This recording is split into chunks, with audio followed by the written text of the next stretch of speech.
আসসালামু আলাইকুম রহমতুল্লাহ। বিসমিল্লাহির রহমানির রহিম।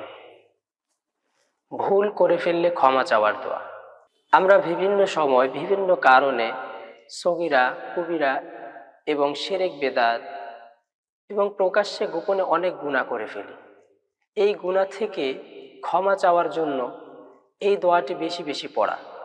রব্বানা যালামনা আনফুসানা ওয়া ইল্লাম তাগফির লানা ওয়া তারহামনা লানাকুনান্না মিনাল খাসিরিন। এই দোয়াটি বেশি বেশি পাঠ করলে আল্লাহ তাআলা আমাদেরকে এই দোয়ার মাধ্যমে ক্ষমা করে দিবেন। দোয়াটির অর্থ হলো, হে আল্লাহ, আমি আমার নিজের উপর জুলুম করে ফেলেছি। এখন তুমি যদি ক্ষমা ও রহম না করো তাহলে আমি ধ্বংস হয়ে যাব।